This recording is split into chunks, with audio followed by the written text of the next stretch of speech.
All right, I will say good morning, a good yar. Hopefully everybody had a beautiful and uplifting Yom Kippur. Baruch Hashem, we were zoche here to a very, very special day. Me'er Hashem halavai should be our Yom Kippur, our tefillos, our tshuva, should be a zechus for all of us and our mishpachas and Me'er Hashem in the year to come. I want to begin by thanking all of our sponsors for this morning's daf, to thank our TALMUD Torah sponsors for the month of Tishrei, Dr. Linda Weinberg, Sarah and Ricky Gratz, Julia, Rena, and Eve, in loving memory of their husband, father, and Zayda, Dr. Paul Weinberg, Peretz Moshe ben Avraham David. To thank Ayal and Sara Steinberg for dedicating the shulami this month and the zechus of refuah shelema for shulamis bas susha. To thank Ayal and Yudit Ben Zev for dedicating the shurim this month and the zechus of all of our tefillos being miskabel on high. To thank our week of learning sponsors, Greg and Rachel Levitan, in commemoration of the first yahrzeit of Greg's mother, Esther Bas Herschel, and in honor of the organization Renewal, which facilitates kidney transplants through live kidney donation. Incredible. All right, well, so with that, let us begin. I feel compelled. It's a shorter daf today. That's we're able to get a little bit of a later start. I feel compelled just to mention something that I said at Shir here yesterday during the break that I don't want the rest of the chevra to miss out on. Yesterday's daf Tzadik Aleph in Maseches Kesuvos was the yahrzeit daf of the Lubliner Rav, meaning Lubliner Rav passed away on Kesuvos daf Tzadik Aleph Amud Beis 91b. Obviously, it wasn't Yom Kippur when he passed away, but that was the daf of the Daf Yomi that he passed away. So his Talmidim, knowing that Daf Yomi was one of their Rebbe's most incredible accomplishments, the Talmidim tried to understand perhaps what is the deeper message embedded in that daf for them. And they found, of course, on Daf Tzadik Aleph Amud Beis 91b, the beautiful Gemara that says, Mitzvah al hayisomim lifroah chov avihen. That was the end of yesterday's daf. There is a mitzvah upon orphans to go ahead and pay off the debts of their father. Pay off the debts of their father. And the Talmidim understood that this Gemara was talking to them. The Lubliner Rav didn't have children. He didn't have children, biological children. His Talmidim, his students were his children.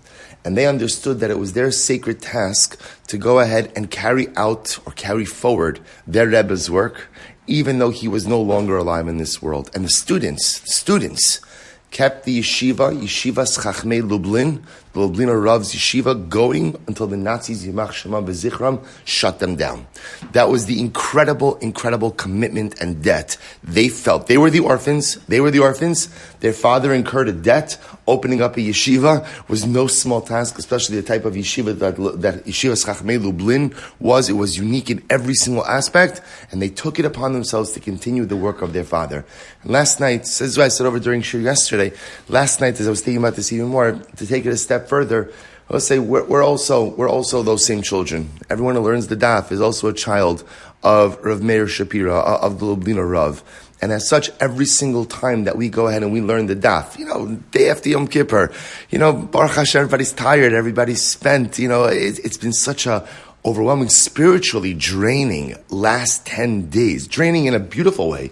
But I felt last night they came home after Yom Kippur, and after Havdalah, it was like a wave of euphoria. It might also be because I used wine for Havdalah. I was like, wow, everything is great. So it was fantastic, right? But then like a wave of exhaustion, but like a good exhaustion when you feel like you've been doing something good and meaningful, and you're just not an ounce of koach, and then to come the next morning, okay, granted 5 minutes later, Baruch Hashem, but to be able then to continue our sacred work, we are the Yisomim, we're also the orphans of the Lubliner Rav, and ultimately today and each and every day we continue to pay our father's debts. We should be Zocha Me'er Hashem that in the merit of our Torah, in the merit of our daf, Lubliner Rav's neshama should have a lichtli Gan Eden, and he should be a melitz yosha for us in Shamayim. So with that, let us begin. So we are picking up today's daf Tzadik Beis 92. We are picking up to Hahu Gavras, where I left off yesterday, which was 2, 4, 6, 8, 9 lines up from the bottom. Hahu Gavra, the Zadna Luksuvasa Di'ime Bitovas Hana. So this is a very interesting case. This was a guy who sold off the ksuva of his mother a real winner, right? He sold off the ksuva of his mother. Now, she didn't know about it. She didn't know about it. See, here, just understand what he was doing, right? Remember again, we've been dealing with the sugya of ksuvas b'nen dichrin. What does ksuvas b'nen dichrin say? What does it say? What happens ultimately again with the mother's ksuva? It goes to her son.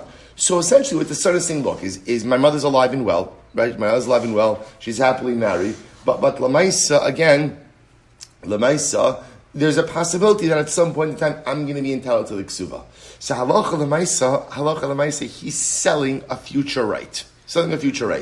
Now I will say that interestingly enough, he says, "Va'amrlei iasya im uma'arra lo maftzina lach." But I'm just telling you that if my mother comes along, look at Rashi for just a moment. First of all, the zavin l'ksuva di'imei sheisen esua la'acher umachar ksuva sabechaye baila. So Rashi said, "B'tova sana." Fine. So what happens? But the son says that if my mother comes and objects to the sale and voids the sale, I'm not achroi to you. In other words, I will say, so this is what we call a sale without achrayis. Sell that achrayis. I'm selling you a future right. If for some reason my mother comes and objects, it's your problem. You're left holding the bag. I'm not refunding your money. I'm nothing. Look at Rashi.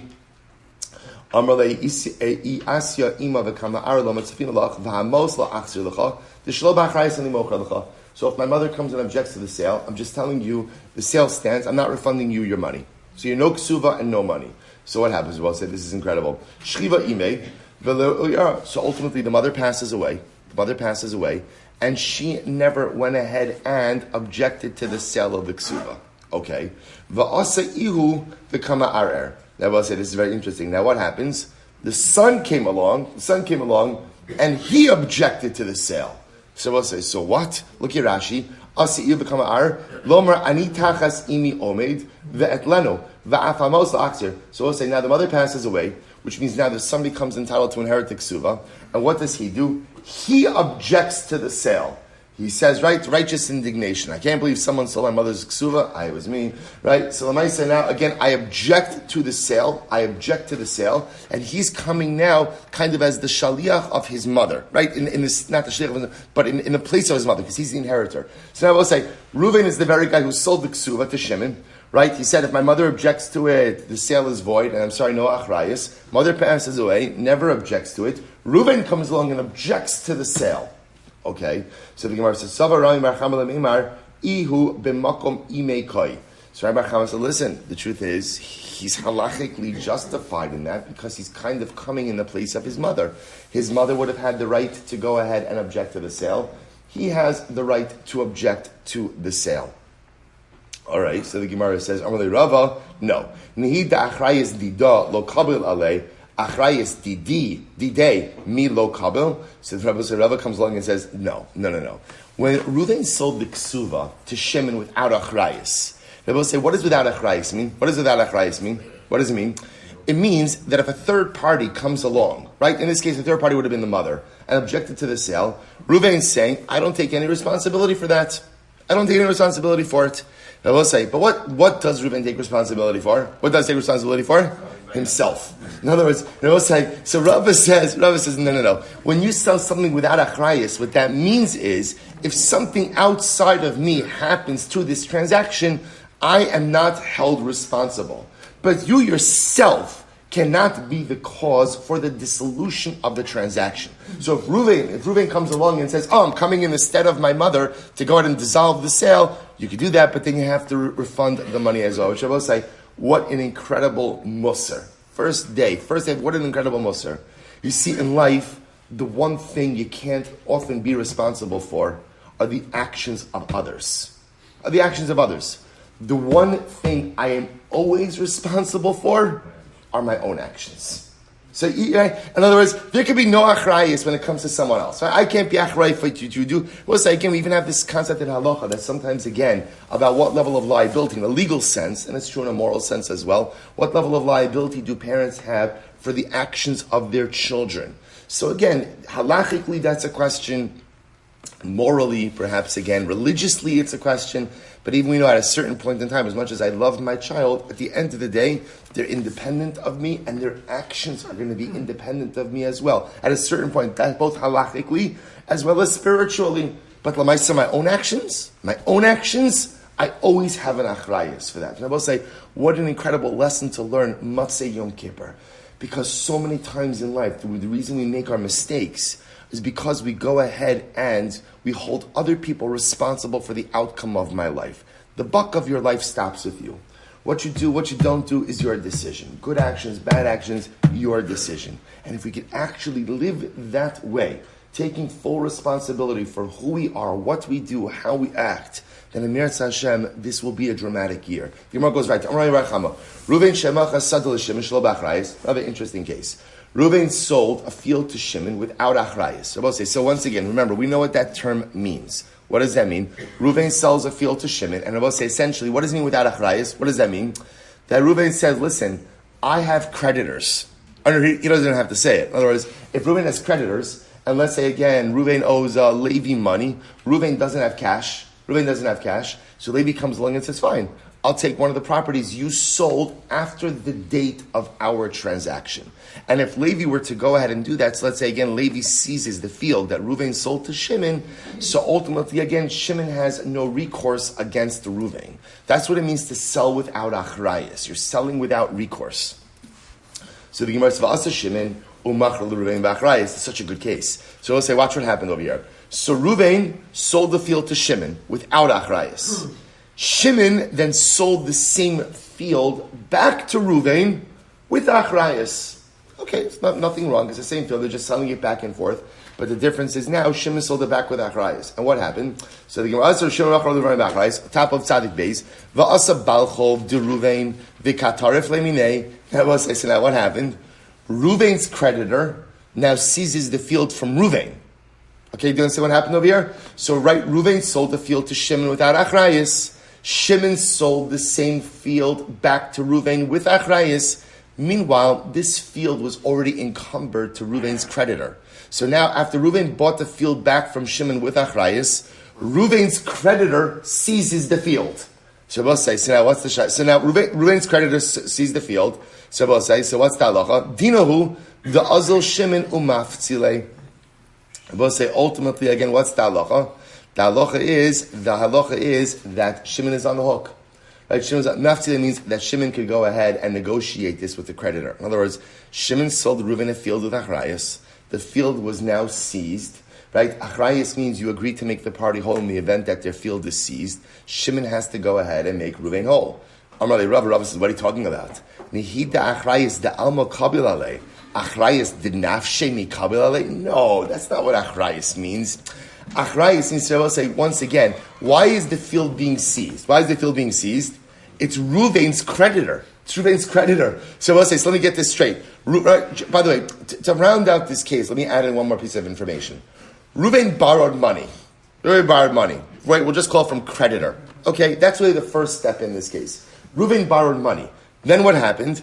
Then Reuven sold the field to Shimon, right, an encumbered field without achrayis. Then Shimon sold the same field back to Reuven with achrayis. And now what happens? Loan comes due. Reuven has no cash. So the lender, creditor, seizes the land from Reuven. Reuven shows up to Shimon. Says, Shimon, you sold me a field with achrayis. A creditor took my field. You have to make me whole. So the first opinion says, Einachinami. That's what it means to sell with achrayis. Rav Kalman says, what are you talking about? That was Reuven's own creditor. When Shimon sells with achrayis means, listen, if someone comes for me, like one of my creditors comes and seizes your field, or maybe even some other external extraneous circumstance, but ultimately my pledge of achrayis does not cover your personal creditor. Right? Because we'll say, obviously, again, can you imagine what that would look like in the world of achrayis if ultimately, again, the sale covered even the purchaser's personal circumstances? And therefore, Rava says, when your personal creditor comes along and seizes the field, I have no achrayis for that. And I will say, that's how he paskin. So when Reuven's own creditor comes along and seizes the field, Reuven cannot come back to Shimon claiming any kind of achrayis. However, Umode Rava. Rava agrees. Beruven she Yorash Sada Miyakov Umachra l'Shimon. All right, I should have gotten in charge of this. It's actually very straightforward. Stay away from charts, because charts, I feel like, give some people Yuvamas PTSD. Right? When they see charts, they get... so it's actually very straightforward cases. So listen to this. Rava agrees. Get ready for this. Reuven sheyarash Sodom Yaakov. Reuven inherits a field from his father Yaakov. So his father Yaakov dies. Reuven inherits a field. Umachar l'Shimon, and now Reuven sold to Shimon. Shimon's not his brother, by the way. Shimon's just another guy. Right? Sells to Shimon. Now what happens? Shelo ba'achrayis. Without achrayis. Va'asa Shimon umachar l'Reuven ba'achrayis. And now what happens? Shimon sells it back. So we'll say it's a similar case. We're just adding in an additional level over here. Yaakov dies. Reuven, his son, inherits him. Good. Reuven has an inherited field. Reuven sells the field to Shimon without achrayis. Shimon sells it back to Reuven with achrayis. Okay, so far so good. The asa balchov diakov vikatarif leminei. What happens now? After Reuven bought it back with achrayis for Shimon, who comes along? A creditor of Yaakov. A creditor of deceased Yaakov comes along and seizes the fields from Reuven. So even Rava agrees that in that case, the azil Shimon umafzi leminei. In this case, Rabbi say, the achrayis clause kicks in. In this case, the achrayis clause kicks in, right? And even though, again, in this case, the field was not seized by one of Shimon's creditors, but it was seized by an outside party. In other words, nothing to do with Reuven. It's Reuven's father's debt. Ultimately, again, then the achrayis clause would kick in. My timer, ba'chov diakov kibalchov da'almadami, because ultimately a creditor of Yaakov is like an outside party. So Rabbi say, would you begin to see something very interesting, which I don't know that necessarily we have this sensitivity until we get to this daf, which is as follows. We've always heard of the concept of selling property with achrayis. We've always heard, right? We've always heard of that, right? Reuven sells a field to Shimon with achrayis. That means that Reuven takes responsibility should something happen to the field. The truth is, I always assumed that what does it mean if something happens to the field? That essentially what Reuven is saying is if one of my creditors comes along and seizes the field in satisfaction of one of my debts, I agree to make you whole. What has just happened over here is we have just dramatically expanded the concept, and I should say the coverage of achrayis. So suddenly, what does achrayis mean? When Reuven sells to Shimon with achrayis, what Reuven essentially is saying is what? If that field is seized by anyone, right, I agree to make you whole. The only exception in coverage is what? If Shimon, well, I'm using Shimon, right? If it's seized by your own creditor, right? Shimon the purchaser, if your own creditor seizes it, that I'm not making you whole for that, right? That's your problem. Shabbos say really dramatic, to the point that even over here, again, Yaakov died, Reuven inherited the property, Reuven sold to Shimon without achrayis. Shimon sold back to Reuven with achrayis. Okay, fine. Now creditor of deceased father Yaakov seizes the field from Reuven. Reuven has a right to trigger the achrayis clause, and ultimately Shimon would be obligated to make him whole. Incredible case. So let's go back there. Reuven shemacha sadel Shimon ba'achrayis. See, here we go. Very interesting. All fascinating cases. So what happened? Reuven sold the field to Shimon with achrayis. Okay. Reuven sold the field to Shimon with achrayis. V'zakif alav b'milva. Now, I'll say in this case over here, what happened? Reuven didn't have the cash to pay for the field. I'm sorry. Shimon didn't have the cash to pay for the field, right? Reuven sold it to Shimon. Shimon didn't have the cash. So what happened? Not a problem. They structured the debt as a loan. If you have an outstanding debt, you have an outstanding loan to me. Okay. Umeis Reuven. Now, something interesting. Reuven died. So Rabbi said Reuven the seller. Reuven the seller died. And remember again, just to be clear, Reuven sold to Shimon with achrayis. Shimon didn't have the money, so there's a debt owed from Shimon to Reuven. Next step, Reuven dies. Meis Reuven. The asabachov the Reuven the kataraf lemi Shimon. So what happens? Rabbi saying. So now Reuven died and he had a creditor. Reuven's creditor comes to Shimon, right, and seizes the encumbered property that Shimon bought from Reuven. Okay, fine. Upaisi bizuze. Now in this case over here, what happened is Shimon didn't want to part with the property, so what did he do? He paid off the creditor in cash. Paid off the creditor in cash. Take a look at Rashi. Upaisei bezuzei. Paisei bezuzei is like, if you have on your margin the Kutei Rashi, it's right next to that. Paisei bezuzei, b'ma'os, demei asada, shayachayev liyasmi, pais es hanosha b'shil ruven shavachayis machalo. So just to understand over here, so essentially, what did Shimon do? Remember, I will say, Shimon owed money to Reuven, right? What was the money owed to Reuven? What was the money? The purchase price of the field. So now the creditor of deceased Reuven comes to collect the field from Shimon. Shimon says, you know what? Here's what I'll do. I'll just pay you the money, right? I never paid Reuven or his estate yet, so I'm just going to pay you, creditor. Here's the 1,000 zuz, right? Here's the 1,000 zuz. Here it is. You're paid off, and essentially my debt is paid off as well. So instead of paying my debt to Reuven or to his Yarshim, I'm now just paying it to you, creditor, and everyone's happy. Creditor has been paid. I've effectively paid for the land, and all is good. So the Gemara says, Dinahu, listen to this. Dinahu, Da'amrei b'nei Reuven. So we'll say the Yarshim, right? The Yarshim, Reuven's inheritors, could come to Shimon and they could say something amazing. They could say, Anan nitaltali shavak avun gabach. 1 second. Our father left metaltalin in your possession. I will say, now what metaltalin did Reuven leave in Shimon's possession? What metaltalin? What metaltalin? Alone. Money's metaltalin. Our father left metaltalin in your possession. Get ready for this. Umetaltali liyasmi lebalchov lo mishtabdi. I will say, creditors have no claim against movable property of Yisomim. Creditors only have a claim against real property of Yisomim. So watch what happened over here. The Yisomim, now the descendants of Reuven, could come along to Shimon and they could say, Shimon, you gave away our father's money to the creditor, and that was not correct. So therefore, you still owe us the money. You paid off the debt. The debts of our father only encumber real property of the estate.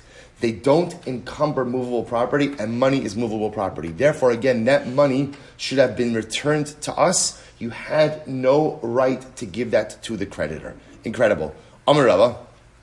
So Rava says, Ipi keach. Okay, so I will say, now watch this.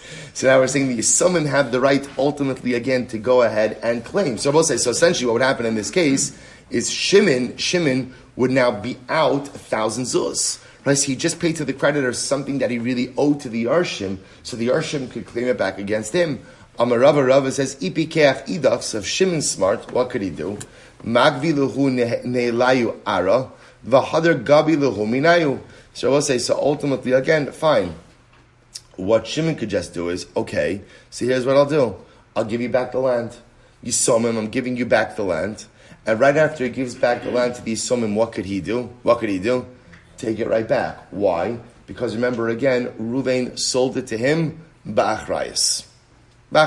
So essentially, if the Yisomim want to be sticklers, again, the Yisomim would be right. But if they want to claim, no, you still owe us the money, he say, you know what, I don't have money. Take the land back, right? Because ultimately, again, here, I shouldn't have paid you, right? Here's the land back. And then right after he gives it to them, he could take it back and seize it again ba'achrayis. It's incredible. We'll say, take a look at Rashi. Magbilei ara, kishetavua, last of the short lines. Kishetavua yisomim yifralan kark b'dimei amos, v'hadar gabi minayhu b'shvil achrayas avihem. For the matzil, so that's what he can simply do, give the land back to the Yarshim, and then take it back right afterwards as a form of achrayas. Good. So let's go back. So the Gemara says, Ipikech magbilei nehila ara v'hadar gabi luminayu.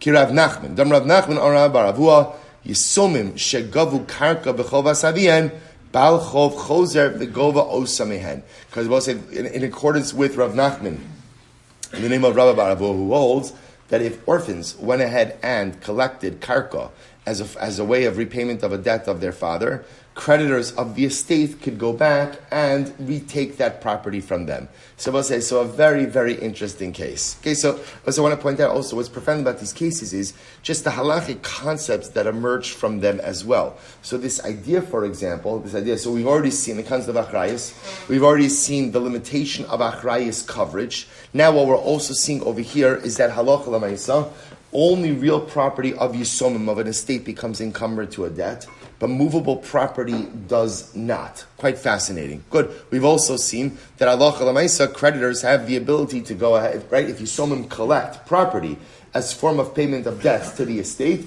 Other creditors could come and take that property from the Yisomim. Incredible. Amar Rabba. Rabba goes weiter. Here we go. I say Rabba again. Let me just to clarify just that last case, right? So Reuven sold property to Shimon. Just now we have the whole thing. Reuven sold property to Shimon with achrayus, right? Right. Shimon didn't have the money. It's now a loan due to Reuven. Reuven dies. Okay. Creditor of Reuven comes to Shimon and says, "I'm seizing the property in satisfaction of Reuven's debt." Shimon says, "Don't seize the property. Let me just give you the money. I owed the money anyway to Reuven. I'm just going to give you the money to pay off the debt." Sounds beautiful. Yisomim, children of Reuven, come to Shimon. You had no right to give away that money. That money belonged to us. And therefore, again, you still owe us the money. Why do you owe us the money? Because ultimately, again, metaltal, movable property of the estate is not meshubad, it doesn't have a lien against it to the debts of the estate. Only real property of the estate has a lien against it. So therefore, the Yisomim are demanding that Shimon still repay the 1,000 zuz, which is a lot of money for land, but the 1,000 zuz ultimately to the estate. Shimon says, the Gemara says, you know what? Shimon says, forget it. Take the land back. Take the land back. You're right. Take the land back. And as soon as Shimon does that, then what? As soon as he gives the land back to the estate, then what? He has the ability to claw it back, utilizing his achrayus clause. Incredible. I'm sorry?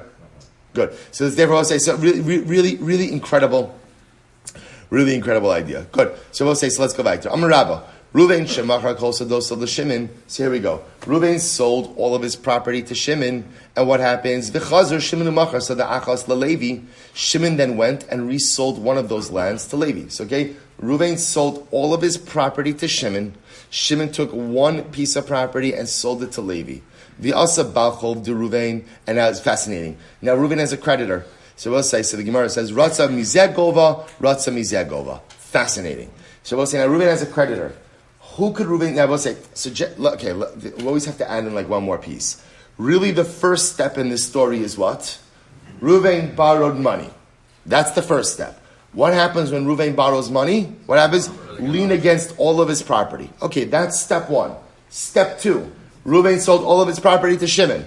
Good. Step three, Shimon sells one parcel of land to Reuven. To Levi, sorry. Step four, Reuven's debt becomes due and he's cash poor. Now the Gemara says, okay, so now creditor has the right to go to either Shimon or Levi. Why, Abba? Say why? Why? Because all of those properties are encumbered by the lien of the original debt. So quite interesting. So we'll say, so what's the chiddush being espoused over here? I know we're not up to halacha l'maisi yet, right? But again, what's fascinating about this is one would have thought that kind of like there's an order over here. First go to Shimon, but no, the Gemara says it's not true. Because a lien is a lien is a lien. And it's the same lien on Shimon's property than it is on Levi's property. Therefore, the creditor could go to either Shimon or Levi in collection of the debt. So the Gemara, listen to this. Ratza mizegova. V'lo amran, this is only true, ela dizabna beinonis. Now, both say, this is only true if Levi, right, the guy who purchased from Shimon, purchased beinonis. Okay, so both say, by the way, this is like Kesuvos, is shas cotton, everything is here. In real estate, there are three grades of property. There is ziburis, beinonis, and idis. Ziburis is inferior property, beinonis, middle grade property, idis, superior property. In general, the halacha is that a bal chov is only entitled to collect from beinonis, or ziburis, right, but certainly not idis. So when do we say that in this case, creditor has the ability to go ahead and collect his debt either from Shimon or Levi? That's assuming that Levi, who only purchased one parcel of land, purchased beinonis. In other words, the type of property that is suitable for collection. Aval zabna idis v'ziburis. But if he went ahead and he bought idis or ziburis, matzi amrale lahachi tarchi uzebini ara delo chazilach. So we'll say this is incredible. But if Levi bought either idis or ziburis, right, best quality, lowest quality, he could say to Reuven's creditor, you have no right to collect from me because this is dafka why I bought this grade of property so as to be exempt from any seizures because of creditors. Shabbos say, it's incredible, by the way, that it could very well be, according to this, like even on the real estate market, not only were people careful to look for liens like a title search, but what's also interesting is maybe to be makbid to buy a certain grade of property, so that even if you are buying without achrayus, right, or with achrayus, doesn't really matter. If you're buying idis or ziburis, again, no creditors will be able to come after you, which is really quite fascinating. So again, when we say that creditor has the right to collect from either Shimon, who bought all of the properties from Levi, from Ruvain, or Levi, who bought a property from Shimon, that's only assuming that Levi bought Beinonis. But if Levi didn't buy Beinonis, ultimately you can say, leave me alone, right? Leave me alone. To which the Gemara says, Ubeinonis nami lo amran, ela de lo shavik Beinonis te kavasa. Furthermore, again, I will say, ultimately, again, and even when it comes to Beinonis, right, even if Levi did buy Beinonis, we only allow the creditor to collect Beinonis from Levi, if what? If he did not leave, if Shimon does not have any similar Beinonis. The lo shavak Beinonis de kavasa. Aval. Oh, what a beautiful daf, right? Aval, could have started 6:30, right? Aval shavak Beinonis de kavasa. But if at the end of the day he left behind suitable Beinonis, Matzi Amarle, Hinachti Lecha Makom Ligbos Hemenu. I left you a place from which to ultimately go ahead and collect. So I will say, so it's interesting to notice as follows over here. So the Gemara seems to say, so if you take a look, fine. So I'll say, so ultimately the Gemara seems to give this interesting qualification, which is that halacha l'maisa, if even if Levi does have Beinonis, but if Shimon also has Beinonis, that Levi could claim, why are you coming to me first? Ultimately, you should go to Shimon first. So we'll say, so what kind of began as a very expansive statement that, again, so let's just go through the case once more. Reuven owns property, sells all of his, step one, Reuven borrowed money. Right, he has encumbered properties, sells all of his encumbered properties to Shimon. Shimon sells a property to Levi. Creditor comes along, Reuven has no cash, so now the Gemara says, well, the creditor could collect from either Shimon or Levi, because everything is encumbered. So that began as a very expansive statement. Now suddenly, again, we really limited it. So it's only true, number one, if what? If Levi bought Beinonis, and also if there's no similar Beinonis left in Shimon's portfolio. But if there is similar Beinonis left in Shimon's portfolio, Levi can say to the creditor, you really should go to him before you go to me. Okay, so the Gemara says, listen to this. Amar Abaye, another case, really fascinating cases. Amar Abaye, Reuven shemachar sada l'Shimon ba'achrayis. Here we go. Right, Reuven went ahead and sold the field to Shimon with achrayis. V'asa balchol de Reuven v'katarif leminei. All right, so this seems to be a pretty straightforward case, right? Once again, step one, Reuven borrowed money, right? That's step one. Step two, he sold a field to Shimon with achrayis. Step three, loan comes due. Step four, the balchol, the creditor, comes along and seizes the field from Shimon. The katarif leminei. So dinahu, so we'll say, listen to this. Dinahu, the azal Reuven umaf tzilei. So we'll say, listen to how fascinating this is. So now, loan comes due. Reuven doesn't have any money on him. Okay, fine. So no problem.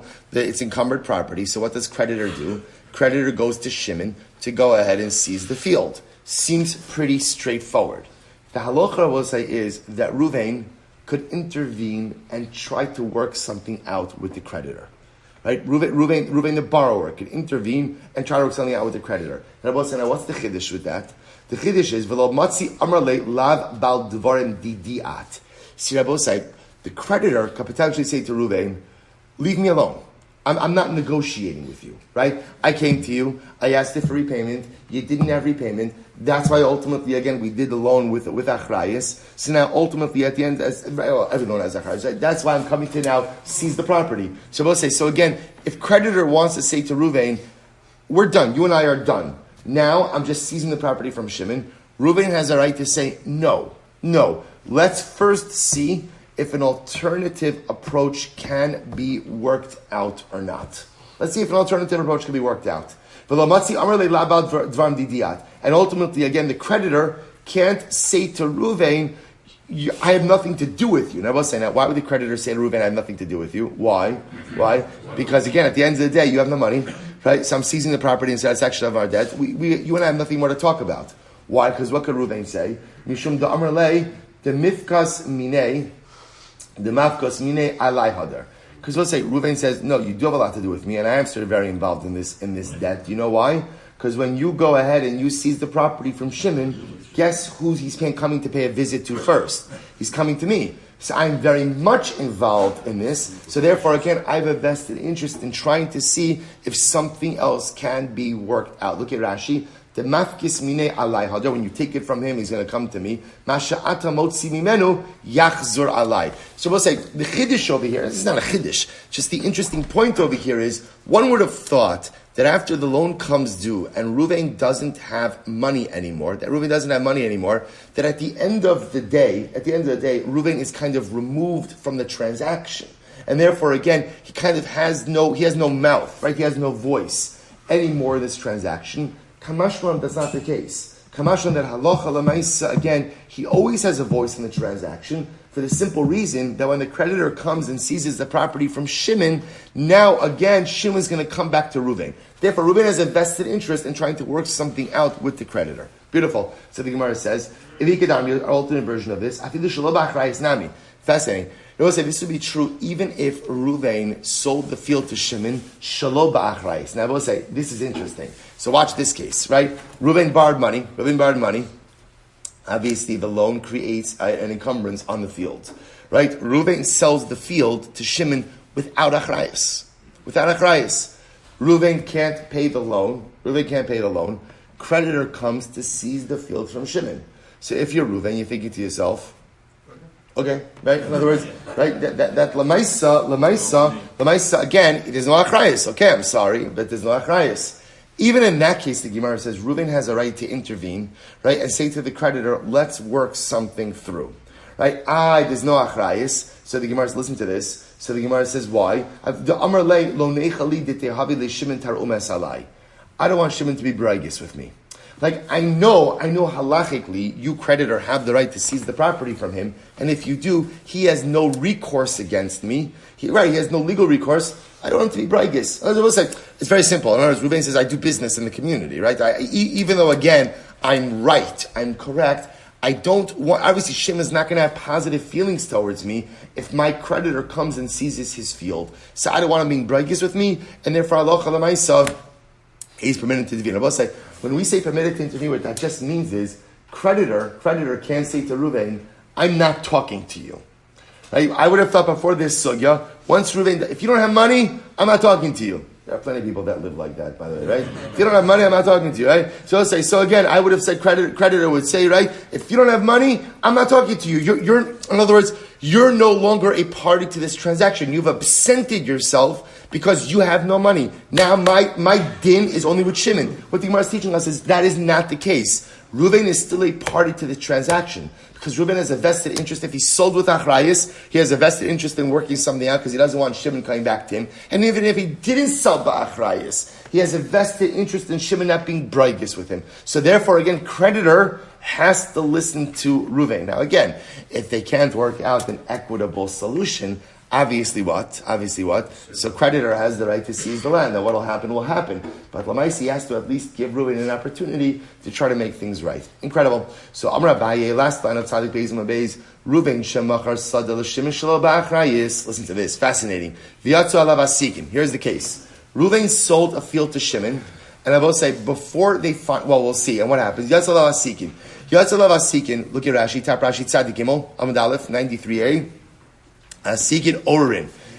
So what's happening over here is like this. Reuven sold the field to Shimon. And what happens as they're finalizing this transaction, so people begin, there are people who come out, people object to the sale. Why do they object to the sale? Because there are people who are claiming that the field doesn't really belong to Reuven, the field doesn't come, whatever complaints they're lodging. The point is there's mumbling during the sale, more than mumbling. There's objections during the sale that this is not a correct sale. This field is not really Reuven's to sell. Okay? Achlo hichsik ba, yachal lachzer ba. So this is very important halacha. Up until the point that Shimon has actually done a formal kinyan and acquired the property, he could back out of the transaction. You can back out, which I'll say, so again, in other words, one might have thought that maybe in a real estate transaction, once you go ahead and you come to terms, you set a purchase price, you do what has to be done. Perhaps, again, halacha l'maisa, that you can't back out afterwards. Kamash malon, though. Kamash malon, up until the point that the transaction has been finalized, you could back out. You could back out. Mishehechsik ba, eni yachal achzar ba. So we'll say at the end of the day, once the kinyan has been done, then Shimon cannot back out. Shimon cannot back out. I will say why. Listen, it's very interesting. Mishum da amar le chaysa diktiri savris vekabilos. And I will say it's interesting. Literally, again, chaysa diktiri means a bag of knots you have accepted. And I will say it's one of those expressions that works much better in the Aramaic than it does in the English translation. A bag of knots was an expression of, like, sometimes, listen, when you buy, it's buyer beware. Buyer beware, right? In other words, listen, you bought it. Okay, this guy's objecting, whatever it is, this is what you bought, you can't back out. You made a kinyan, there's nothing more to talk about. The Gemara says, by the way, at what point in time do we say that a kinyan has been made? In other words, we'll say, when is the transaction finalized? So we'll say, it's actually interesting, not a sugya, but there are different kinyanim that are made to acquire real estate. One of the ways in which you acquire real estate is you walk the borders of the land. If you walk the borders, and I will say, by the way, where do we learn this kinyan from? This was Avraham Avinu. When he comes into Eretz Yisrael, he walks the borders. Miraculously, he walked the borders of Eretz Yisrael. That's how he was Kona Eretz Yisrael. So the Gemara says, listen to this. Ikadar, will say, others say, so again, I just want to point out over something very interesting. So in this case over here, the first way this was set up, Abaye said, is Reuven is selling a field to Shimon without achrayas. So now what happens? They're ready to sign and seal. And there's a seeking, there's mumbling that the field doesn't really belong to Reuven. So now the shaila is, what are Shimon's rights? So the Gemara says, very simple. As long as he did not yet make the kinyan, he could back out of the transaction. The moment, ultimately, again, he did not make the kinyan, the moment he made the kinyan, he's in. And Reuven says to him, listen, you bought a bag of knots. But I will say, that's another exception also. When you buy a field without achrayas, to a certain degree, what you're also setting yourself up for is what? Potential loss. Reuven can say, Shimon, listen, you bought a bag of nuts. That's what it means to buy a field without achrayas. Now we'll say, now let's finish up. Watch this. There are others who explain, afilu ba'achrayas nami. We'll say, this is true even if Shimon bought the field with achrayas. So we'll say, listen to this. Because watch this. Here, fascinating. It's very exciting. So Reuven sells the field to Shimon with achrayas. So let's play this out. Reuven sells the field to Shimon with achrayas. So now what happens? Asikin come up, right? Right? People are objecting. And I will say, it's not just objection, people are raising like legitimate concerns if this is really Reuven's field or not. So obviously, if Shimon did not go ahead and, if Shimon did not make the kinyan, then ultimately, again, there's nothing to discuss, he could back out. What if he made the kinyan? So I will say, I would have thought that maybe in a case of achrayas, Shimon should be able to back out. Why should he be able to back out? Because Shimon can say to Reuven, listen, Reuven, let's save ourselves both a lot of trouble. Because what's going to happen? You're going to go ahead, right? The asikin, someone is going to come and seize the fields from me. And when they seize the field from me, what's going to be the halacha? You're going to have to make me whole. So let's just save ourselves both the trouble and just give me back my money now. So Reuven can say to Shimon, Da'amarle, achdi tirfach v'ashalemecha. You know what? When the property is seized, come back and talk to me. So I'll say, again, so just to be clear, what's fascinating about this is, as long as the kinyan has not been made, even though they agree to all the other terms, so buyer has the ability to walk away. Once the kinyan has been made, even if it's a case of achrayas, so we know that Shimon's going to get back his money, he only could claim his money back ultimately once the property is seized. Rabbi say, shkoyach. What a daf.